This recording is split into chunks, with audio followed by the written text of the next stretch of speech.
Hello, everyone, and welcome to another episode of What We Can't Not Talk About, the podcast of the Austin Institute for the Study of Family and Culture. I'm Dr. Mariana Orlandi, the Executive Director of the Institute, and it's my pleasure to welcome you all back after a long pause. I don't know if you've already seen our episode with Professor Buczewski or if that's coming up soon. We've been recording those close to each other, so I don't know how we're working on that, but it was a long pause. We paused as we were working on other things, but we're now back, and it's a great pleasure to be inviting people to talk. A lot of our usual audience, they've been asking me, it's like, what's happening with the podcast? It's like, the podcast was coming back, as I promised, and a lot of good content is coming out this year. Today, we are going to talk about an English novel. We're going to talk about Brideshead Revisited, which was written in 1945, first published by Evelyn Waugh. That book was recently described as one of the finest of the past century, and I promise it wasn't me to say it. I mean, not just me. It is in my top 10, maybe top 5 among the novels. But one of the reasons we decided to talk about it on our show is that Brideshead Revisited is also the first official, call it official, fiction book that our Good Life reading group for professional has been reading. So Brideshead is almost a perfect pick for our group because it talks profoundly and not only accurately about family, about marriage, about romantic love, friendship, and about grace too. And these themes are central to our mission, to the mission of the Austin Institute. And we will continue to read books that address this topic. So that's basically what guides our choice, is like how well these topics are addressed. Most of them, if not all. So, well, I would encourage all of you to read the book, and please, only afterwards watch the Magnificent series with Jeremy Irons. And I invite you all also to register for our future book clubs. What makes today's conversation even more interesting is that the guest that I will now introduce to you will not talk only about Brideshead with us, but also about Plato's Symposium. So if you wonder how and why the connection, came about between these two literary works, I think that the right person to ask has just connected from California, and it is a great pleasure to welcome in on our show now. So, Professor Roniger, good morning. Thank you. Good to be with you. Well, thank you for accepting our invitation. As you told me, you've been invited many times, but always said no. And so this is, I feel very honored, and I hope, we're not going to be the one and only. You will see.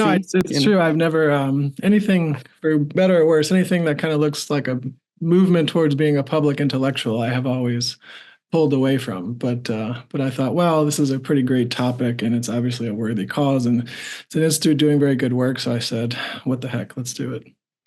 Thank you. And as you said, yeah, Brideshead is a very good work. So it's going to be a pleasure for me to find some time to talk about it with you. If I may, I will switch to Scott, as Americans do. Thank you. So if you'll, that's going to be, but I would also like for you, one thing I usually ask our guest is to introduce themselves, and say, what is your position now? So my name is Scott Roniger. I'm originally from New Orleans. I studied philosophy and theology in Italy for about 6 years at the Angelicum, at Santa Croce, and also took some classes at the Gregorian. Did some graduate studies at the University of Chicago, where I did a lot of work with the Lumen Christi Institute there, and then finished my PhD in philosophy at the Catholic University of America. And I'm now associate professor of philosophy at Loyola Marymount University in Los Angeles, where I also run the Lonergan Center for Catholic Thought and Culture. I'm married. My wife and I have 7 children. We got married. I was 22, she was 21, and then we moved to Rome, and we've had 7 kids along the way.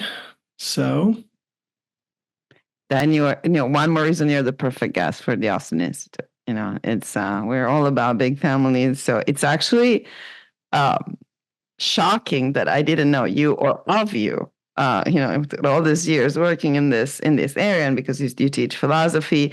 Also, I want a disclaimer. It's like you said, you studied in Italy for 6 years, but I can promise, and you have to help me promise everyone, that I don't know you because of that. Like, that was not the reason. No. And I mean, I may have mentioned this before, but when I was in Rome, I was always running back and forth between my own classes. I was also teaching at a high school there, and then I was already married. And then my wife and I had no children when we moved over there. We were just married, and then we started having children about a year or so after we had been there. So my life was always somewhat busy, all good things, but busy. And so I didn't always meet all the other students hanging around pontifical universities because I was always running out the door to either teach or go be with the family. Well, I will say how I did find you then, because it was like, how in the world did I come across your work? And the reason is that usually with our reading group, we try to invite the authors of the nonfiction books that we read. When the author is not possible, because Chesterton maybe is not alive, then I try to look for people who said sensible things about this books, and so that's how I came across a paper that you wrote on Brideshead Revisited. And the title is Platonic Eros and Catholic Faith in Brideshead Revisited. So before we get to the paper, I would like to start from the book itself. And perhaps a good question, you're a teacher, so it's probably easy for you to do, but like, how would you describe this novel to our audience, perhaps without spoiling it? And why do you think has been called one of the finest of the past century? Well, if I had to describe it in one word, I would just say it's beautiful.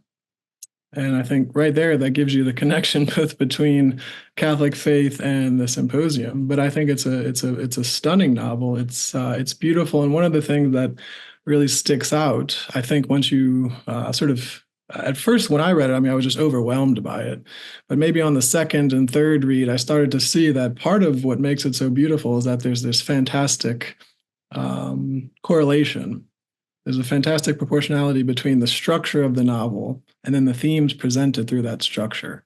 And so there's a beautiful harmony because the structure complements the themes presented by the structure. And Waugh himself said that he thought that's one of the traits that made a great writer, someone who could not only just present a theme, but could present it through a proper structure that was fitting for that theme. And so that to me started to really stick out. And then I began to see that the structure of the novel was very similar to what I took to be the structure, or you might say kind of the backbone, the skeleton of the Symposium. And as all great literature does, it presents something very dramatic. And for Waugh, it presents the human being encountering God's grace. Right. So it presents the human being in a kind of gradual discovery of God and then the difference that makes in the life of an individual. And of course, in the novel, the main character is Charles Ryder. So it's his encounter with God's grace, especially through the beauty of the Flight family. But it's also all the other characters around him as well, as they all encounter God's offer of grace and then struggle with it and reject it at times, and eventually come to accept it. How did you come across it? The novel? Well, it's a classic, obviously, so I had heard of it, but I had not read it until I was in graduate school, actually. And I actually read it for the first time because Thomas Levergood of blessed memory told me basically, you have to read this. And Thomas Levergood was the founder and executive director of the Lumen Christi Institute in Chicago. And I was doing a lot of work with him. And he mentioned it to me in a conversation. And of course, I said, yes, I've heard of it, but haven't read it. And he said, well, you have to read it. And so that was in the fall. I can't remember what year, but maybe a month or so later during Christmas break, I finally bought a copy of it and read it for the first time. And it was one of those things where, I think I read it in maybe one or two sittings, couldn't put it down. I was just completely overwhelmed by it. And then a few days later, I read it again. And then I started thinking of this idea to write the essay, but I was still in graduate school. So I said, well, I'll put that to the side. And then eventually when I began teaching at LMU, I think it was the first thing I wrote after I had gotten my job as professor. Maybe it was the second thing, but it had been there. It had been marinating for a long time. So I was ready to write about it. And now I teach it pretty regularly. I teach it in two. Well, I'm very glad that you did end up writing it. And I think there's a lot that we can unpack most of the people that come to our, students that come to the Institute and our events are philosophy students. So they're going to probably love this association between the Symposium and Brideshead. What going back to the first thing you said when I asked you to describe the novel, you said beauty. And you said how this word already tells us a lot about everything that is, Yeah. So why don't you, so I love the concept of beauty. We've had events on beauty stuff. Like, how would you expand on this answer? It's like, why is the word beauty of carries so much meaning here? Well, I guess there may be two main ways to try to approach it. One is a more ontological or metaphysical understanding of beauty. In Greek, of course, talking about the kalon, the noble, the somehow the attractive, right? Something which expresses a kind of radiance. Ontologically, you could say there's a kind of harmony, a kind of proportionality, a kind of integrity within the thing itself. Everything is where it should be, and it's related to all the other parts as it should be properly related to them, and it's related to the whole in a certain way. So there's a kind of structure and order which expresses a kind of harmony within the thing itself. And that's going to be different depending upon the nature of the thing we're talking about. So the nature of a building, if I can use the word nature of a building, even though it's an artifact, right? It needs, you might say, because of the kind of thing it is, it needs a certain kind of harmony and structural integrity. And that's what we could talk about. It's the beauty of the building once it has that. A tree has a different nature and therefore will have a different structural harmony fitting for the tree, and then for the human being for moral action, and you can go for the nature of the family, right? So ontologically, you could talk about beauty as this kind of proportionality, integrity, and harmony within the thing. Again, parts properly related to each other and then also to the whole. You could also talk in a more kind of phenomenological way. And I take this definition or this understanding of beauty from Robert Sokolowski, who is my teacher at Catholic U and has done really fantastic work in both philosophy and theology. And you could really talk about beauty as the disclosure of the truly good. And so it's not so much different from the good. It's not another thing other than the good or the true even, but rather the disclosure, the splendor, the radiance of the good. So the good, insofar as it's manifest to me, the true good, the truly good, insofar as it's manifest to me, we could talk about that manifestation of the good as beauty. And I think the two understandings of the two definitions are not only not in tension with each other, I think they're quite complementary, and I think they strengthen each other.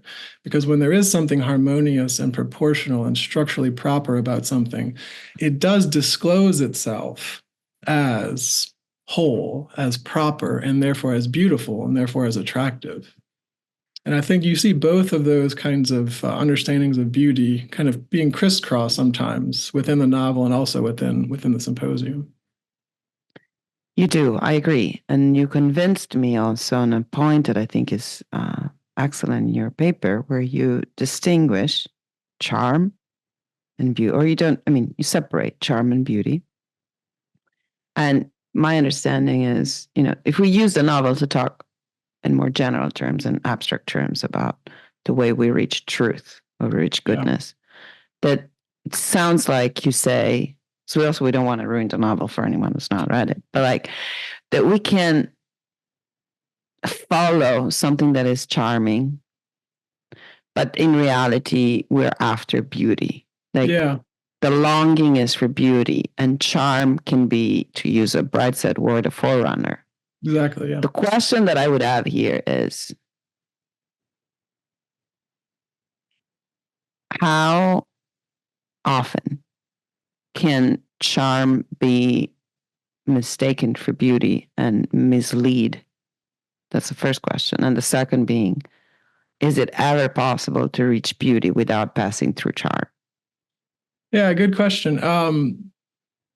As you mentioned, one of the distinctions I think that's really important in the novel is this distinction between charm and beauty. And the way I understand charm is not so much a cheap imitation of beauty, but rather an invitation to beauty, right? So it's not beauty itself, but rather the invitation to it. And so you see this played out in the novel, that at the beginning of his engagements with the Flight family, he finds Sebastian very charming.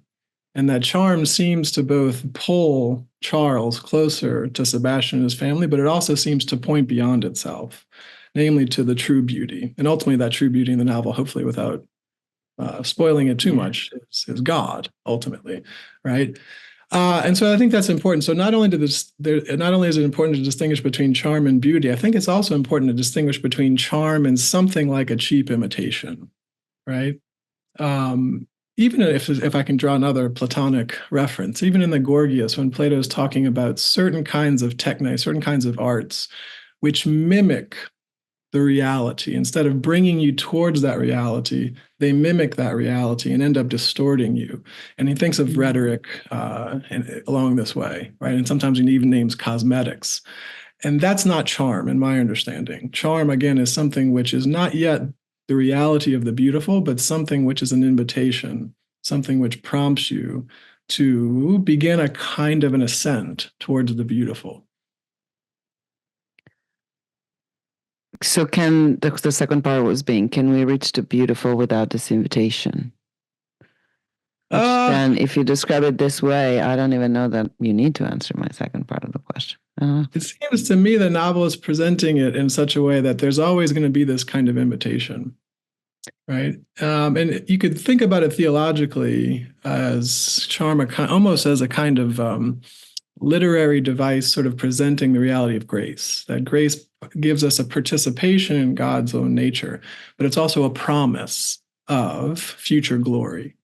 And so I think this distinction between charm and beauty can be sort of looked at as a way of presenting through a novel this understanding of grace, which is already a participation in God's divine life, but yet also contains the pledge of the fullness of the beatific vision. And there's a way in which charm is, again, sort of the invitation to beauty. You might even say it's sort of as we've said, the forerunner to beauty. And in some way already allows you to participate in it, but it also invites you to a fuller participation, a fuller encounter with that which is truly good.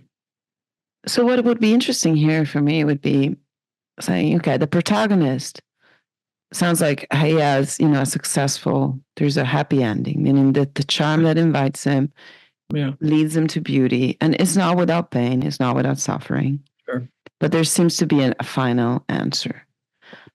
The Sebastian, the friend, the forerunner, the one that represents the invitation, doesn't seem to have the same luck.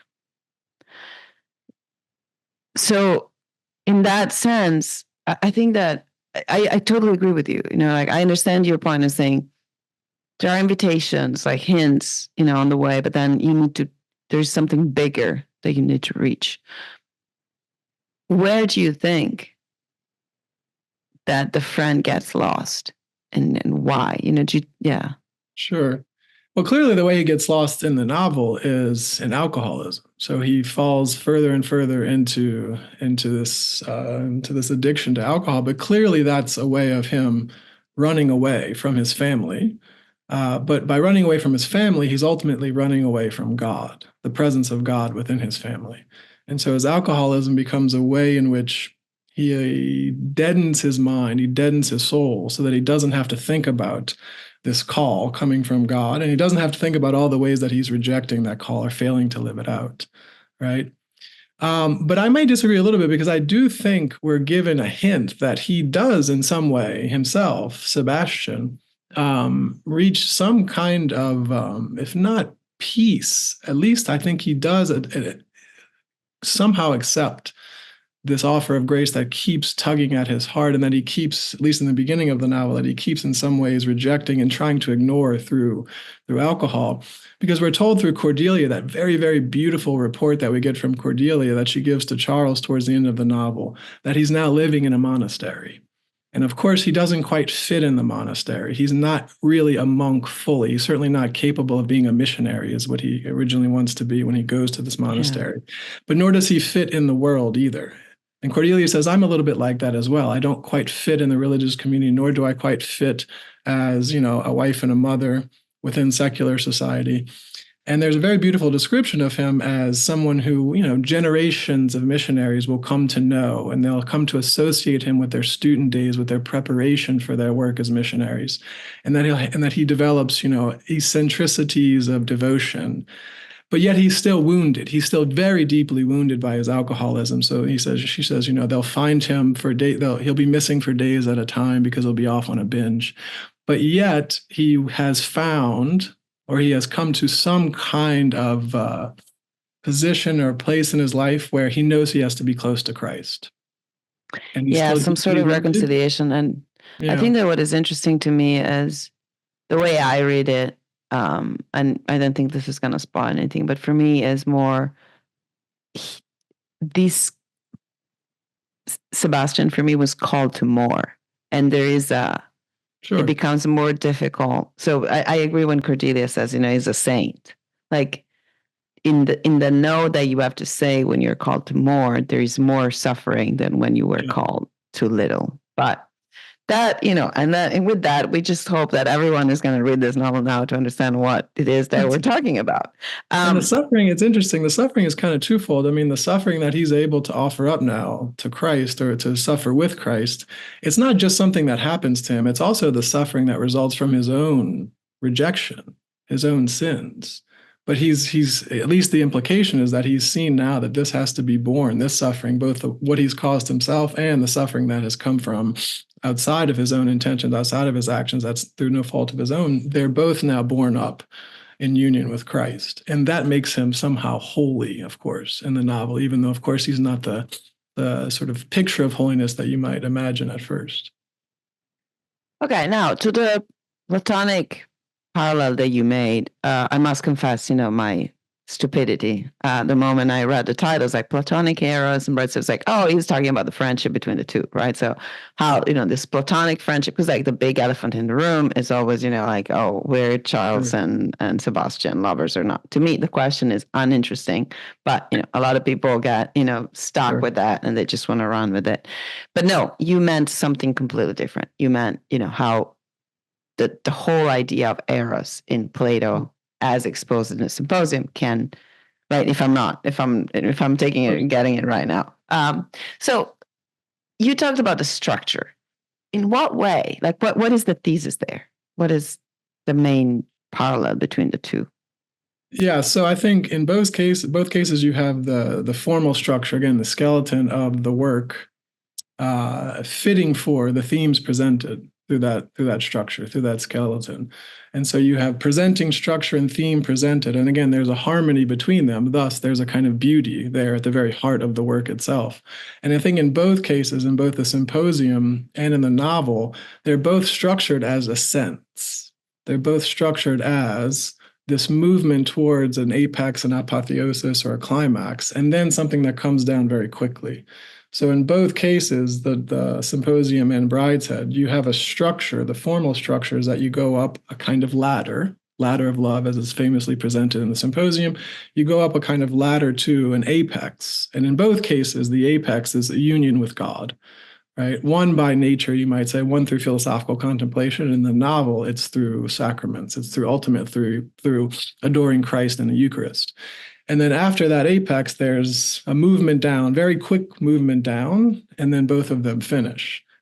And so that's the structure of each one. And what's the main theme presented through that structure? It's nothing other than the human soul, the heart's ascent to God, moving through these intermediary stages. And of course, each stage is a presentation of some form of beauty.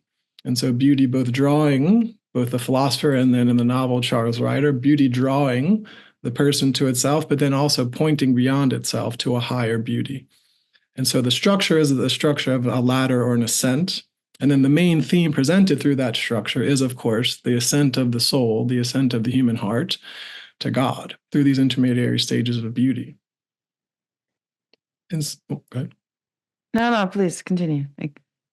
And so I think eros has to be understood in that context for Plato. And I think maybe if I could just say it simply, I mean, I think the main distinction for Plato is that the erotic can't be understood as something acquisitive, but rather as something creative, as something which is creative of new life. So I take the fundamental theme to me of the Symposium is fecundity, that the erotic is really ultimately oriented towards a fecundity, giving a new life, both biologically within the family, then also intellectually through philosophical thinking. And so there's this desire to be united to the beautiful, but not to possess the beautiful, right? But rather to, in that very famous and striking phrase in the Symposium, to give birth in beauty. and that's what the soul really wants, is this fecundity of giving and caring for a new life. And the problem is that we tend to denigrate, or we tend to have a kind of reduction of the erotic to something which is possessive, something which is acquisitive. So the erotic becomes, I want some kind of pleasure for myself, right? And I end up closing myself off to the fecundity, which is the natural telos, or the natural perfection of the erotic. Yeah, and the way that I think about it is the difference between self-referential and other-directed, right? Because what is other-directed is generative by definition, be to a relationship, a dialogue, a conclusion that you reach, something you do together, but only what is just between me and myself, so my own pleasure, is sterile. And I like very much the way you put it, because I think a lot of people get, maybe not get the symposium wrong, but that there can be a lot of misunderstanding of what Sure.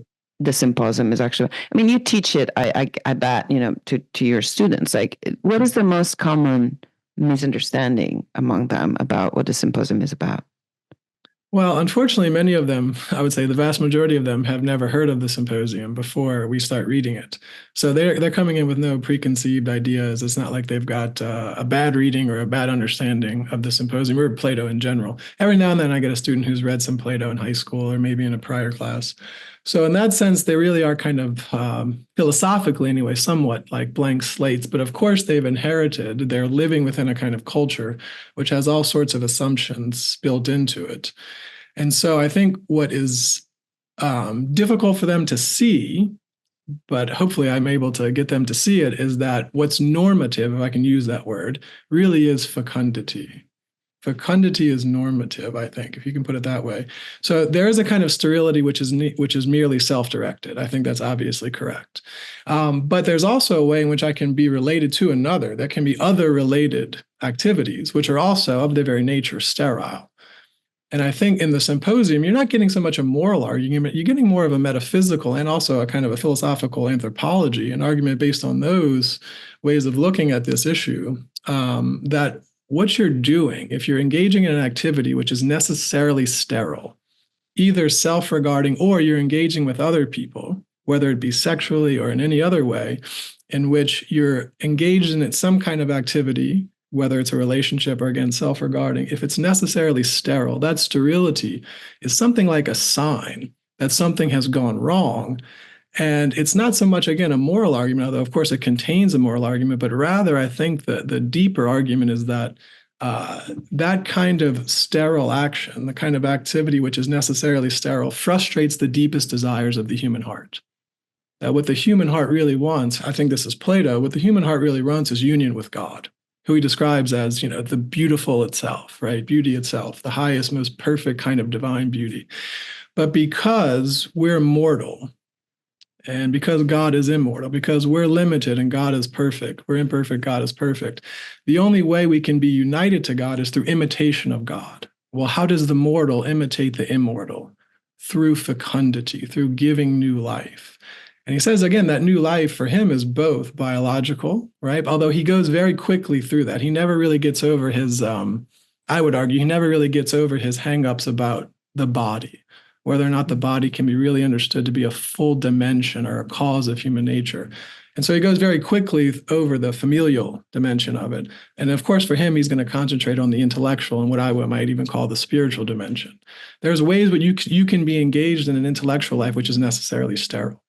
And again, this is and at the moment you were speaking, I was thinking of a professor and how the times we say he loves his job are the times where his words have an effect.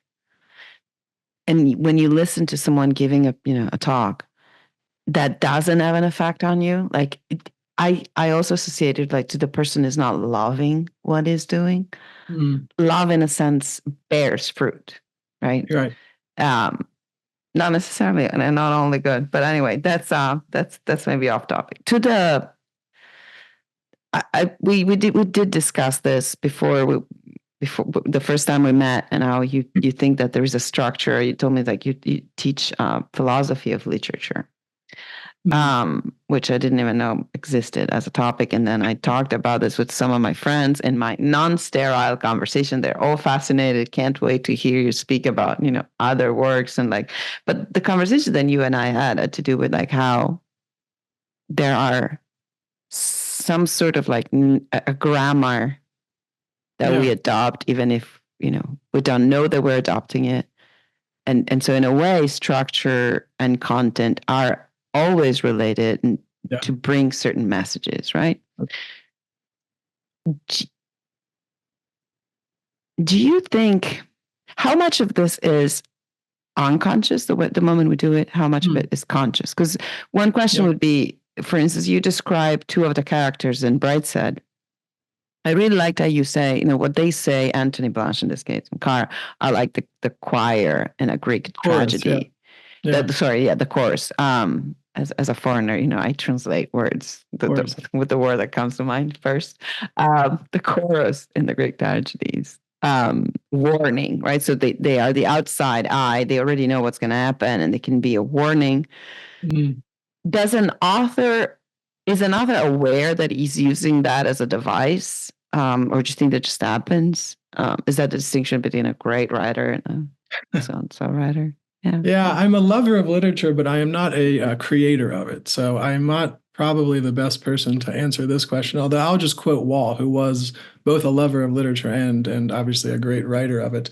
And I've already mentioned the point he has about a great writer is one who can achieve a structure.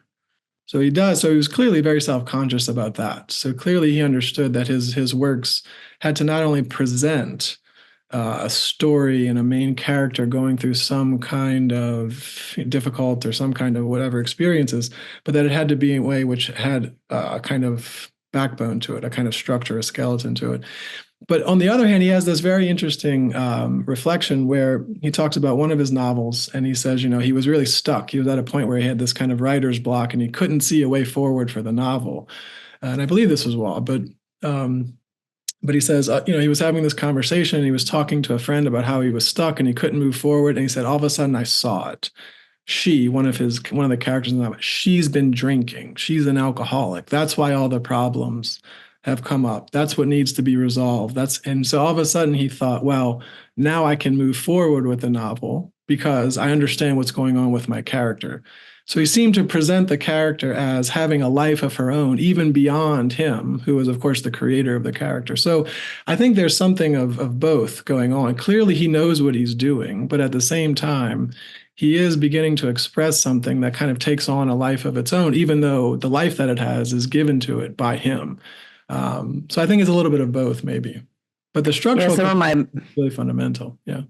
Some of my mentors, they would tell me that it's in Italian, like the endecasyllabus is a verse, right, that is used by Dante. It's like, and somehow, whenever you say something particularly beautiful, it sounds very well, you inadvertently create phrases that can be cut in that. So there is a musicality, and maybe, in bigger terms, our brain is capable of seeing where the device is needed, right? Where, we need a chorus here, or like we need a distraction, we need a little accident. I don't know. I like to think that we're designed in a particular way and want to we know what we're longing for and try to recreate it. I think it was still the same author that said that when asked if his characters were typical, he got pretty offended. That was Waugh. It was Waugh. Yeah. And because I think it's a very good. It's the distinction between philosophy and literature. It's part of the distinction anyway. Is that literature, if it's going to be good, poetry, I would say art in general, if it's going to be good, it really has to focus on the particular. I mean, Brideshead Revisited is not about human nature as such. It's about Charles Ryder and his encounters with the members of the Flight family and his own conversion to Catholicism. So good literature can't just give you types or typical figures. It has to present something very, very concrete. I think Flannery O'Connor says something like, the writer is always doing things like putting slippers on mailmen, right? Because there's this detail in one of her stories. In other words, it has to be concerned with the particular. And then through the presentation of the particular, if you're an attentive reader, you're going to catch a glimpse of something universally true about human beings, about human nature, about God, about our relationships with each other, friendship, denial, or any of these other topics. But it has to be a focus on the particular, where I think philosophy is really trying to get at something which is true for all human beings and for all, something sort of universally true about God, about human nature, about political life. You're trying to get to the essence itself of something. And so that distinction is important, because if literature or if art tries to become too pedagogical, if it tries to teach too much, it becomes very quickly very bad art, even if the thing that it's teaching is a good thing, even if it's true. You know what? And I'm also thinking, I grew up a lot more with nonfiction than with fiction. And I think in that I've learned a lot less about human nature, because growing up with philosophy, I came up with the idea that, well, if you understand this, you're going to behave that way. And instead, I think literature gives us a much more real version of the human being. She said, no, they've understood what is good. They still do what is wrong. Right. So the risk also in not reading, and I think we all do a very bad job in this world today, not reading enough novels and enough fiction, because then we expect people to be very robotic, or like, I don't know, very consistent and in their decision, right? So if you said you think this is good and this is bad, you're going to do this. And then we are very confused by the mixed action that instead are just typical of the person. Like in that sense, yes, we're typical, meaning that we're absolutely unpredictable, that you can pick up a very bad habit out of nowhere. Yeah, do you agree that there is a need to do more fiction? Oh, sure. Yeah, for sure. For sure. And I think, part of it is that it allows you to enter through imagination into the life or the story of, again, a concrete particular figure, even though it's fictional. And then that can become a model to emulate, right? Whether for good or for bad, right? In other words, model that I emulate because of what they've done, or I see what has happened here, so I pull back from imitating that. But it gives you models of imitation, which I think are necessary for you could say just maturity as a human being, but certainly growth in the moral life, growth intellectually. So I think that's important. And again, I think there's a larger question too, which I think is very important and very interesting, about what's penultimate to philosophical thinking. And my argument is that it really is literature and poetry, which is penultimate to philosophical thinking. So if I can use another kind of an ascent, you can go back to Plato again, out of the cave. How do we get out of the cave? How do we come to have sort of higher and higher forms of thinking and intellectual life and more mature grasps of reality? And for us as Catholics, that would culminate not only in theology, but ultimately in faith. I think poetry and literature is an important step in that process, because it does keep you rooted to the particular in an important way. But again, it gives you it enables you to catch a glimpse of something universally true as well. And so in that sense, it's an important sort of intermediate step between normal everyday ways of thinking and then higher level kinds of philosophical contemplation. And you see this in Plato in the dialogues, because he's writing philosophical poetry, or rather poetic philosophy, I would say. So he's integrating them within the dialogues themselves. We don't have his works, unfortunately, where he just wrote, kind of, let's say, straight, pure philosophy. Those have been lost to history. But we have his dialogues. Yeah, and I'm thinking about how many of the very good people that I've met in my life, and even the students that come here, I see that virtuous students are the ones that grew up reading a lot of good books. And they do say, these have shaped me. They've modeled the way I think. Much more that than, reflection and philosophy. Like, we call it a drier, rationality about things. Like there's stories can be, and the stories around the fire, how much they can teach. How much of Brideshead Revisited is autobiographic of the author? Well, people will, I don't know, have different positions on that. My sense is that clearly as every author is going to do, he's drawing on his own experiences. The characters that he's presenting are in some ways inspired by and somehow integrations of different people that he actually met. There are, I guess, some suggestions that he himself went through a similar kind of an ascent to Catholicism. So it might be a little bit more autobiographical in that sense. But to me, I mean, I don't get caught up in that question too much. I mean, you brought up the question earlier about what about Charles's relationship with Sebastian? Are they active sexually? I mean, I think clearly the novel presents it as yes, they are. But again, that's not the interesting question. The interesting question is this part of an ascent? Does Charles begin to see this as something which needs to be transcended in a certain way, needs to be gone beyond? And clearly he does. And I think, again, part of it is because he sees that, well, this activity is not life-giving, right? He can't yet articulate that in the novel, right? Now, again, how autobiographical that is, I don't know. Yeah, I was surprised when I read more about his life and thinking, oh, okay. So there is a lot about you here, but like, not necessarily typical and like all me and all there, but Sure. there is a fruit, and it made me. Usually, I don't like when people are autobiographical. It's means like, okay, if you can't imagine a story, it makes you less of an author. But at the same time, it makes the pain that one might have gone through much more fruitful if it can be transformed and Sure. used in telling a good story, and actually an amazing, very good story, very engaging. Okay, I have time. Yeah, sorry, he does write it during the war. So it's written during World War II, and it's published, I believe, in 45. And so, of course, Charles is, when the novel opens, Charles himself is in the army serving. So there's some parallels, of course, to his own lived experiences. And Hooper. Okay, we haven't talked about Hooper, but that was a question I opened my reading group. It was like, who's Hooper? What do we think about Hooper? I want to leave that there just so that people can, be encouraged and like curious and want to read the book and discover who's Hooper. One thing I wanted to make one comment on Hooper. Hooper and Rex are two very interesting characters. I think they should be seen together in certain ways, because I do think now, and this is without spoiling, I do think Hooper and Rex for Waugh are ways, again, without being typical figures. I mean, obviously they're individual characters within the novel, and they have a kind of concrete reality to them, but they do somehow represent the ways that modernity has become distorted.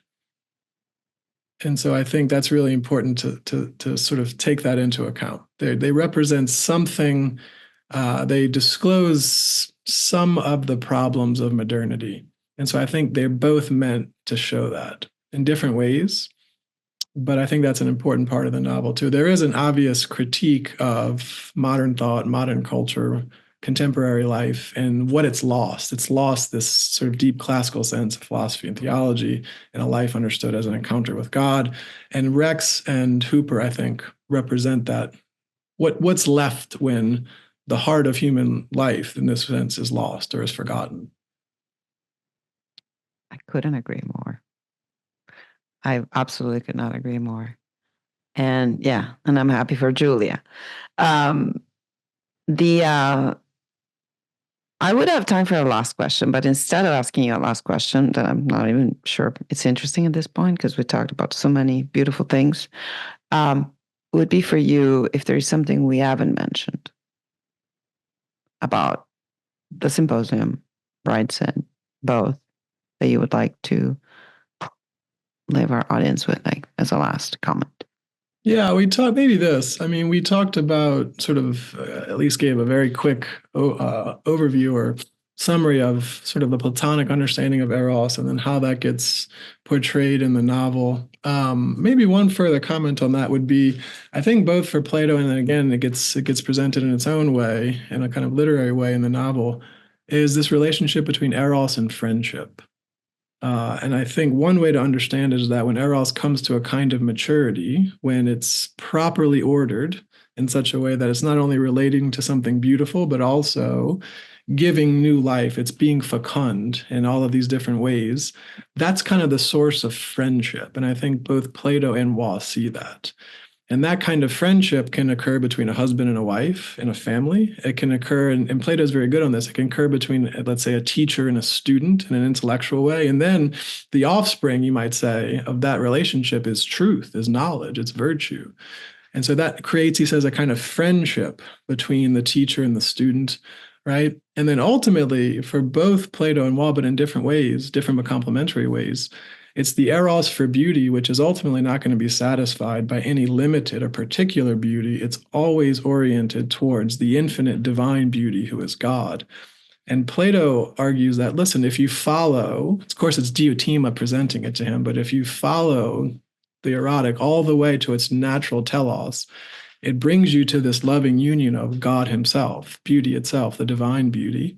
And then he suggests that at that point, loving God, the divine beauty properly, gives birth to not only true virtue, that's the offspring of that mode of eros, but he also says then you become a friend of God, insofar as that's possible for us.